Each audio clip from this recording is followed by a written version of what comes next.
anytime in the history of technology something goes from a scarce, expensive resource to an inexpensive, abundant resource, we deploy it widely. And this is when the real transformation comes in.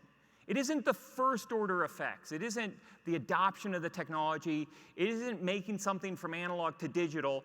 It's when we start to see the explosion of that resource, the abundance of that resource, when we really start to see those second order effects kick in, the new behaviors. Let me give you an example. Image sensors used to be expensive, so we used them sparingly. The original iPhone had an image sensor on it, but it was a horrible one.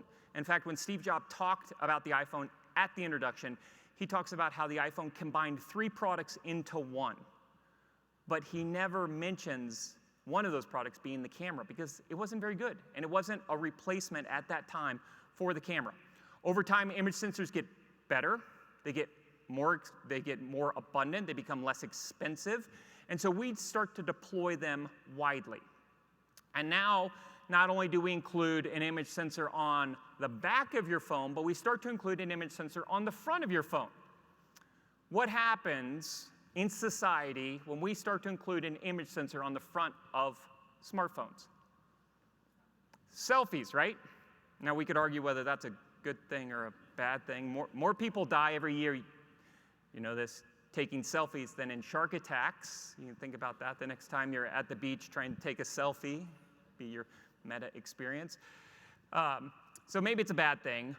But what I want you to see in that is that what caused that to happen was that technology went from expensive, scarce resource to an inexpensive, abundant resource. And we saw the behavior changes. And one could argue that the entire industry of internet influencers, social media influencers, has been driven by the fact that image sensors went from expensive to inexpensive, from a scarcity to an abundance. Again, we can argue whether that's a good development or not, but the behavior changes because the technology became inexpensive and we could deploy it widely. And that's what you're starting to see in places like artificial intelligence. That's what you're starting to see in some of these other sectors. We're deploying it widely. Now, will it all be good outcomes? Probably not. Will it all be useful outcomes? Probably not.